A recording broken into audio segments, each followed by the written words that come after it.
Shrimati K K Rama. Sir, അട്ടപ്പാടിയിൽ ഭൂപരിഷ്കരണം പോലും അട്ടിമറിച്ച് ആദിവാസി ഭൂമി കയ്യേറുന്നത് സംബന്ധിച്ച് പട്ടികവർഗ വകുപ്പിന്റെ അന്വേഷണ റിപ്പോർട്ടിന്റെ അടിസ്ഥാനത്തിൽ ഉന്നതതല അന്വേഷണം നടത്തണം. അട്ടപ്പാടിയിൽ നിന്ന് ആദിവാസികളെ തുടച്ചു നീക്കുന്ന തരത്തിലാണ് വ്യാജരേഖയുണ്ടാക്കി ഭൂമി കയ്യേറ്റം നടത്തുന്നത്. അട്ടപ്പാടിയിൽ പണമുള്ളവർക്ക് മാത്രം നിയമവും ചട്ടവും റവന്യൂ ഉദ്യോഗസ്ഥരെയും വിലക്കെടുത്ത് എന്തും ചെയ്യാമെന്ന അവസ്ഥയാണ് സാർ ഉള്ളത്. ഇതിനെതിരെ ആദിവാസികൾ എല്ലാ തലങ്ങളിലും പരാതികൾ നൽകി. അന്വേഷണങ്ങളെല്ലാം വ്യാജരേഖ നിർമ്മിച്ച് ഭൂമാഫിയ സംഘത്തെ സഹായിക്കുന്ന റവന്യൂ ഉദ്യോഗസ്ഥർ തന്നെയാണ് നടത്തുന്നത്. അതിനാൽ ആദിവാസി ഭൂമി കയ്യേറുന്നതിന് അറുതി വരുത്തണം സാർ. ബഹുമാനപ്പെട്ട രജിസ്ട്രേഷൻ വകുപ്പ് മന്ത്രി 11/3/2025 ബഹുമാനപ്പെട്ട MK മുനീർ MLAക്ക് നൽകിയ ചോദ്യത്തിൻ്റെ മറുപടി പ്രകാരം 2023-24 കാലഘട്ടത്തിൽ ഭൂപരിഷ്കരണം അട്ടിമറിച്ച് അട്ടപ്പാടിയിൽ കോട്ടത്തറ വില്ലേജിൽ മാത്രം 575 ഏക്കർ ഭൂമിയാണ് സാർ വിൽപ്പന നടത്തിയിരിക്കുന്നത്. 963 ഭൂപരിഷ്കരണ നിയമപ്രകാരം 970 ജനുവരി 1 15 ഏക്കറിൽ അധികം ഭൂമി സർക്കാരിൽ നിക്ഷിപ്തമായിരിക്കും. എന്നാൽ മണ്ണാർക്കാട് മൂപ്പിൽ നായരുടെ കുടുംബം ബ്രിട്ടീഷ് കാലഘട്ടത്തിൽ ഉണ്ടായിരുന്ന 100 കണക്കിന് ഏക്കർ ഭൂമി നിയമവിരുദ്ധമായി നിലനിർത്തി റവന്യൂ വകുപ്പിനെ നോക്കുകുത്തിയാക്കി ഉദ്യോഗസ്ഥരെ സ്വാധീനിച്ച് 575 ഏക്കർ ഭൂമി വിൽപ്പന നടത്തിയെന്നാണ് മന്ത്രിയുടെ മറുപടി. ഈ ഒരു വില്ലേജിലെ മാത്രം കാര്യമാണ് സാർ ഇത്. മറ്റ് 6 വില്ലേജുകളിൽ സമാനമായ കയ്യേറ്റങ്ങൾ നടക്കുന്നുണ്ട്. ഇവർക്ക് ഭൂപരിധിയിൽ ഇളവ് നൽകി താലൂക്ക് ലാൻഡ് ബോർഡിൽ രേഖയില്ല. പരിധിയിലധികം ഭൂമി കൈവശം വെക്കുന്നതിന് സീലിംഗ് റിട്ടേണും സമർപ്പിച്ചിട്ടില്ലെന്നാണ് റവന്യൂ വകുപ്പ് പറയുന്നത്. എന്നിട്ടും ഏക്കർ കണക്കിന് ഭൂമിയാണ് അനന്തരാവകാശികൾ എന്നറിയപ്പെടുന്നവർ വിൽപ്പന നടത്തിയിരിക്കുന്നത്.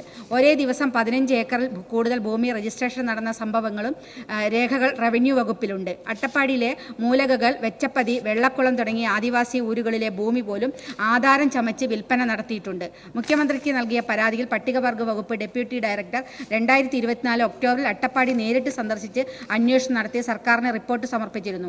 റവന്യൂ, വനം വകുപ്പ്, പട്ടികവർഗം, നിയമം, തദ്ദേശ സ്വയംഭരണം, ആഭ്യന്തരം എന്നീ വകുപ്പുകളിലെ സെക്രട്ടറിമാർ ഉൾപ്പെട്ട ഒരു ഉന്നതതല സംഘത്തെ അന്വേഷണത്തിനായി നിയമിക്കണമെന്നാണ് റിപ്പോർട്ടിലെ പ്രധാന ശുപാർശ. അട്ടപ്പാടിയിൽ ഡിജിറ്റൽ സർവേ തുടർന്നാൽ ആദിവാസികൾ അട്ടപ്പാടിയിൽ നിന്ന് തുടച്ചു നീക്കപ്പെടുന്ന സാഹചര്യമാണുള്ളത്. തഹസിൽദാർ, വില്ലേജ് ഓഫീസർ അടക്കമുള്ള റവന്യൂ ഉദ്യോഗസ്ഥരുടെ ഒത്താശയോടെ പഴയ രേഖകൾ നശിപ്പിച്ച് ഒറിജിനൽ രേഖയുണ്ടാക്കി ആദിവാസിയുടെ ഭൂമി കയ്യേറ്റം ചെയ്യുകയാണ്. അട്ടപ്പാടിയിലെ അതിഭീകരമായ കയ്യേറ്റത്തിന്റെ സാഹചര്യം കണക്കിലെടുത്ത് പട്ടികവർഗ വകുപ്പിന്റെ അന്വേഷണ റിപ്പോർട്ടിന്റെ അടിസ്ഥാനത്തിൽ ഒരു ഉന്നതതല സംഘം അന്വേഷണം നടത്താൻ സർക്കാർ തയ്യാറാകണമെന്നതാണ് സാർ ഈ സാർ, അട്ടപ്പാടിയിലെ ആദിവാസി ഭൂമി കയ്യേറ്റം സംബന്ധിച്ച് വളരെ ഗൗരവത്തോടു കൂടി തന്നെയുള്ള നടപടികളാണ് സർക്കാർ ഈ ഗവൺമെൻറ് എടുത്തു പോരുന്നത്. ഒരു കാരണവശാലും ഒരു സന്ധിയും ആരുമായിട്ടും ഈ കാര്യത്തിൽ ഉണ്ടാക്കില്ല. അട്ടപ്പാടിയിലെ ആദിവാസി ഭൂമി കയ്യേറ്റം സംബന്ധിച്ച് ലഭിച്ച പരാതികളിന്മേൽ പട്ടികവർഗ വികസന വകുപ്പ് ഡെപ്യൂട്ടി ഡയറക്ടർ അട്ടപ്പാടിയിൽ സന്ദർശനം നടത്തി സർക്കാരിന് സമർപ്പിച്ച റിപ്പോർട്ടിന്മേൽ നടപടി സ്വീകരിക്കണം എന്നാണ് ബഹുമാനപ്പെട്ട അംഗം ഉന്നയിച്ച ഏറ്റവും പ്രധാനപ്പെട്ട കാര്യം. പട്ടികവർഗക്കാർ തലമുറകളായി താമസിച്ചു വരുന്ന ഇടങ്ങളിലാണ് മറ്റുള്ളവർ കയ്യേറി അവകാശം സ്ഥാപിക്കാൻ ശ്രമിക്കുകയും ചെയ്തുകൊണ്ടിരിക്കുന്നത്. ഒരു കാലത്ത് ഈ ഭൂമിയിൽ സ്വതന്ത്രമായി വിഹരിക്കുന്നതിനും കൃഷി ചെയ്യുന്നതിനും യാതൊരു തടസ്സവും ഉണ്ടായിരുന്നില്ല. എന്നാൽ അവരുടെ ഭൂമിക്ക് സ്വന്തമായി രേഖകൾ ലഭ്യമാക്കുകയോ ആയത് ലഭ്യമാകുന്നതിന് ശ്രമിക്കുകയോ ചെയ്യാത്ത ചില പ്രശ്നങ്ങളുമുണ്ട്. അട്ടപ്പാടിയിൽ തമിഴ്നാട്ടിൽ നിന്ന് കേരളത്തിലെ മറ്റു പ്രദേശങ്ങളിൽ നിന്നും കുടിയേറി വന്നവർ പട്ടികവർഗക്കാരുടെ നിഷ്കളങ്കതയും അജ്ഞതയും മുതലെടുത്ത് ഭൂമി കയ്യേറുന്നതും ഭീഷണിപ്പെടുത്തിയും മറ്റു സ്വാധീനങ്ങൾ വഴിയും തലമുറകളായി അനുഭവിച്ചു വരുന്ന ഭൂമി അന്യാധീനപ്പെടുത്തുന്നതുമായ അവസ്ഥയാണ് നിലവിലുള്ളത്. ഇതിനെതിരെ ശക്തമായ നടപടികൾ തന്നെയാണ് സർക്കാർ സ്വീകരിച്ചു വരുന്നത്. ആദിവാസി സമൂഹത്തിൻ്റെ അവകാശങ്ങൾ സംരക്ഷിക്കുക എന്നതാണ് സർക്കാരിൻ്റെ നിലപാട്. ആദിവാസികൾക്ക് അവകാശപ്പെട്ട ഭൂമിയിൽ നിയമപരമായ എല്ലാ അവകാശങ്ങളും സംരക്ഷിക്കുമെന്നുള്ളതിൻ്റെ ഏറ്റവും വലിയ ഉദാഹരണമാണ് സംസ്ഥാനത്തെ 556 ഉന്നതികളിലായി 29,139 കുടുംബങ്ങൾക്ക് 38,581.50 ഏക്കർ ഭൂമിക്ക് വനാവകാശ രേഖ നൽകിയത്. വനാവകാശ രേഖ ലഭിച്ച വനഗ്രാമങ്ങളെ റവന്യൂ വില്ലേജുകളാക്കി മാറ്റുന്നതിന് ജില്ലാ കളക്ടർമാരെ ചുമതലപ്പെടുത്തിക്കൊണ്ട് 3/2/2025 30/2025 സർക്കാർ ഉത്തരവ് പുറപ്പെടുവിക്കുകയും ചെയ്തു. കഴിഞ്ഞ 6 മാസത്തിനുള്ളിൽ ഇതിനുള്ള നടപടികൾ പൂർത്തീകരിക്കും. വരുന്ന 6 മാസത്തിനുള്ളിൽ ഇതിനുള്ള നടപടികൾ പൂർത്തീകരിക്കും. തൃശ്ശൂർ ജില്ലയിലെ ഒളകര ഉന്നതിയിലെ 46 ആദിവാസി കുടുംബങ്ങൾക്ക് 1.5 ഏക്കർ വീതം ഭൂമിയുടെ അവകാശ രേഖ കൈമാറിയത് കഴിഞ്ഞ ദിവസമാണ്. ഇതേ ആർജവത്തോടെ തന്നെ ആദിവാസി വിഭാഗക്കാർ കബളിപ്പിക്കാതിരിക്കാൻ ഏറ്റവും ശക്തമായ നിലപാടുകൾ സർക്കാർ സ്വീകരിക്കും. പാലക്കാട് അട്ടപ്പാടിയിൽ ആദിവാസി ഭൂമി കയ്യേറ്റം തടയുക, ആദിവാസികൾക്ക് അവകാശപ്പെട്ട ഭൂമി അവർക്ക് അളന്നു തിരിച്ചു നൽകുക തുടങ്ങിയ ആവശ്യങ്ങൾ ഉന്നയിച്ച് ബഹുമാനപ്പെട്ട മുഖ്യമന്ത്രിക്ക് സമർപ്പിച്ച അപേക്ഷയുടെ അടിസ്ഥാനത്തിൽ പട്ടികവർഗ വികസന വകുപ്പിനോട് വിഷയം പരിശോധിച്ച് റിപ്പോർട്ട് സമർപ്പിക്കുന്നതിന് നിർദ്ദേശത്തിൻ്റെ അടിസ്ഥാനത്തിൽ റിപ്പോർട്ട് സമർപ്പിച്ചിട്ടുണ്ട്. പ്രസ്തുത റിപ്പോർട്ട് പട്ടികവർഗ വകുപ്പിൻ്റെ വികസന വകുപ്പിൻ്റെ പരിഗണനയിലാണ്. സാർ, റവന്യൂ വകുപ്പിൽ ലഭ്യമായ രേഖകൾ പ്രകാരം കോട്ടത്തറ വില്ലേജിൽ preliminary survey number 762/72 230.2655 hectare, 404/3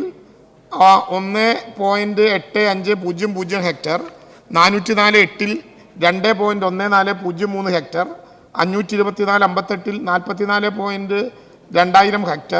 524/60 0.2370 hectare, 524/71 54.6600 hectare, 524/84 4.0470 hectare, 620/1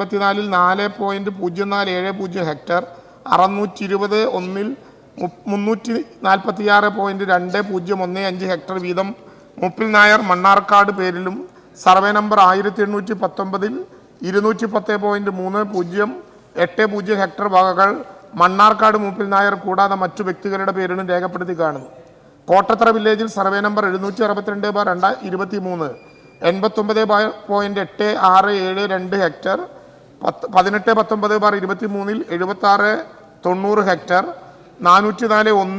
0.5666 404/3 8.81.8212 hectare, 524/58 16.1878 hectare, 524/60 8.0939 hectare, 524/71 16.200 hectare, 524/84 4.0470 hectare, 620/108 20.235 hectare വീതം ആകെ 233.9187 ഹെക്ടർ സ്ഥലം മണ്ണാർക്കാട് മൂപ്പിൽ നായരുടെ അവകാശികൾ എന്ന് പറയുന്നവർ പല വ്യക്തികൾക്ക് രജിസ്റ്റർ ചെയ്ത് നിലവിലുള്ളതാണ്. സാർ, ഞാനിത് വിശദമായി വായിക്കാൻ കാരണം അവിടെ അട്ടപ്പാടിയിൽ ഈ ഗവൺമെൻറ് വരുന്ന കാലത്ത് സ്ഥിരമായ തണ്ടപ്പേരില്ല സാർ, താൽക്കാലിക തണ്ടപ്പേര് കൊടുക്കുകയാണ്. ഒരു പ്രദേശത്തുള്ളതിനേക്കാൾ കൂടുതൽ ഭൂമി പല വഴികളിൽ കൈവിട്ടു പോയതിൻ്റെ അനുഭവങ്ങൾ കൂടി അതിൻ്റെ മുമ്പിലുണ്ട്. വില്ലേജ് ഓഫീസിൽ നിന്നോ താലൂക്ക് ഓഫീസിൽ നിന്നോ കൈവശ സർട്ടിഫിക്കറ്റോ നികുതി രശീദോ ആറോ അനുവദിച്ചു നൽകാതെയാണ് ഈ ആധാരങ്ങൾ അഗളി സബ് രജിസ്ട്രാർ ഓഫീസിൽ രജിസ്റ്റർ ചെയ്ത് നൽകിയിട്ടുള്ളത്. സാർ, ടി സർവേ നമ്പറിൽപ്പെട്ട മറ്റാരും നികുതി അടച്ച് കൈവശം വെച്ചിരുന്നില്ല എന്ന് കാണിച്ച് കോട്ടത്തറ വില്ലേജ് ഓഫീസർ 21/10/2023 229/124 തീയതികളിലായി 9 സാക്ഷ്യപത്രങ്ങൾ അനുവദിച്ച് നൽകിയിട്ടുള്ളതാണ്. ഒരു ഹെഡ് സർവേയർ സ്കെച്ച് തയ്യാറാക്കി നൽകിയതായും ഈ സാക്ഷ്യപത്രങ്ങളുടെയും സ്കെച്ചിൻ്റെയും അടിസ്ഥാനത്തിലാണ് 183 ആധാരങ്ങൾ അഗളി സബ് രജിസ്ട്രാർ ഓഫീസിൽ രജിസ്റ്റർ ചെയ്തിട്ടുള്ളതായിട്ടും അന്വേഷണത്തിൽ കാണുന്നു. ഹെഡ് സർവേയറെ സസ്പെൻഡ് ചെയ്ത് ഇപ്പോൾ അന്വേഷണം നടത്തി വരികയാണ്. റവന്യൂ രേഖകളിൽ മൂപ്പിൽ നായരുടെ പേരിലുള്ള സർവേ നമ്പറിൽ ഉൾപ്പെട്ട വസ്തുക്കൾ ജന്മിയുടെ അവകാശികൾ എന്ന പേരിൽ ശ്രീ ശശീന്ദ്രൻ ഉണ്ണി മുതൽ 20 പേരാണ് ആരോപണ വിധേയമായ ആധാരങ്ങൾ ചെയ്ത് നൽകിയിട്ടുള്ളത്. ആയത് ശ്രദ്ധയിൽപ്പെട്ട ഉടനെ ടി വസ്തുക്കൾ പോക്കുവരവ് ചെയ്ത് തണ്ടപ്പേർ അനുവദിക്കരുതെന്ന് വില്ലേജ് ഓഫീസർക്ക് നിർദ്ദേശം നൽകിയതിൻ്റെ അടിസ്ഥാനത്തിൽ നികുതി അടച്ച് നൽകിയിട്ടില്ലാത്തതാണ്. ഭൂപരിഷ്കരണ നിയമപ്രകാരം പരിധിയിൽ കൂടുതലുള്ള ഭൂമി കൈവശം വയ്ക്കാൻ പാടില്ല. എന്നാൽ ഇത്തരത്തിലുള്ള ഭൂമി കൈമാറി ആധാരങ്ങൾ ഉണ്ടാക്കുന്നതിന് നിയമത്തിൽ വ്യവസ്ഥയില്ലെങ്കിലും അത്തരത്തിലുണ്ടാക്കുന്ന ആധാരങ്ങൾ അസാധുവായിരിക്കും. അധിക ഭൂമി കൈവശം വയ്ക്കുന്നവർക്കെതിരെ താലൂക്ക് ലാൻഡ് ബോർഡ് എടുക്കുന്ന കേസുകൾ ഇത്തരം ആധാരങ്ങൾ അസാധുവായിട്ടാണ് പരിഗണിക്കുന്നത്. അട്ടപ്പാടി ഡിജിറ്റൽ സർവേ തുടർന്നാൽ ആദിവാസികൾ അട്ടപ്പാടിയിൽ നിന്ന് തുടച്ചു നീക്കപ്പെടും എന്ന ബഹുമാനത്തിൻ്റെ അംഗത്തിൻ്റെ ആശങ്കയോട് ഒരു വിധത്തിൽ യോജിക്കുന്നില്ല. സാർ, വ്യാജരേഖ ചമച്ചു ഭൂമി തട്ടിയെടുക്കുന്നതിനായുള്ള പരാതികൾ വ്യാപകമായതിനാൽ പട്ടികവർഗക്കാർക്ക് കൈവശം വയ്ക്കുന്ന ഭൂമി കൃത്യമായി സർവേ ചെയ്ത് തിട്ടപ്പെടുത്തിയാൽ മാത്രമേ ഭൂമി അജ്ഞാധീനപ്പെട്ടതിൻ്റെ യഥാർത്ഥ വസ്തുതകൾ കണ്ടെത്താൻ കഴിയൂ. Sir, Madras survey and boundaries act പ്രകാരം തയ്യാറാക്കിയ സെറ്റിൽമെൻറ്റ് രജിസ്റ്റർ അടിസ്ഥാനമാക്കിയും തുടർന്നുള്ള ആധാരങ്ങൾ പരിശോധിച്ചുമായിരിക്കും ഡിജിറ്റൽ സർവേ നടത്തുന്നത്. ഈ സാഹചര്യത്തിൽ ഡിജിറ്റൽ സർവേയുടെ 2ാം ഘട്ടം പൂർത്തീകരിക്കേണ്ട വില്ലേജുകളുടെ പട്ടികയിൽ കോട്ടത്തറ, അഗളി, ഷോളയൂർ വില്ലേജുകൾ കൂടി ഉൾപ്പെടുത്തിയത്. സാർ, നമുക്കതിൻ്റെ സമഗ്രമായൊരു ചിത്രം വേണം. ഡിജിറ്റൽ സർവേ നടത്തുമ്പോൾ ചെയ്യുന്ന ആധാര പരിശോധനയിൽ ആധാരങ്ങളുടെ ആധികാരികതകൾ പരിശോധിക്കാൻ റവന്യൂ സർവേ ഉദ്യോഗസ്ഥന്മാർക്ക് പ്രത്യേക നിർദ്ദേശം ഈ മേഖലയിൽ നൽകിയിട്ടുണ്ട്. ഇതുവഴി വ്യാജ രേഖ ചമയ്ക്കുന്നതിന് ഉദ്യോഗസ്ഥ തലത്തിൽ സഹായം ലഭ്യമായിട്ടുണ്ടോ എന്നും പരിശോധിക്കാൻ കഴിയും. പട്ടികവർഗക്കാരുടെ ഭൂമി വ്യാജരേഖ ചമച്ച് കൈയടക്കുന്നതിന് കൂട്ടുനിൽക്കുന്നതിനായി കണ്ടെത്തിയാൽ അവർക്കെതിരെ പട്ടികജാതി പട്ടികവർഗ അതിക്രമം തടയൽ നിയമപ്രകാരം നടപടി സ്വീകരിക്കാനും വ്യവസ്ഥയുണ്ട്. സാർ, ഒരു കാര്യം ഈ സഭയുടെ മുമ്പാകെ പറയുകയാണ്. റിപ്പോർട്ടിലെ ശുപാർശകൾ സർക്കാർ പരിശോധിച്ച് തുടർ നടപടി സ്വീകരിക്കും. ആദിവാസികളുടെ ഭൂമി അവരെ കബളിപ്പിച്ച് കൈവശം വയ്ക്കുന്നവർ ആരായാലും മുഖം നോക്കാതെ കഠിനമായ നടപടി സ്വീകരിക്കും. കയ്യേറ്റക്കാരോട് ഒരു സന്ധിയും ചെയ്യാത്ത കഠിന നടപടിയായിരിക്കും സർക്കാർ കൈക്കൊള്ളുക.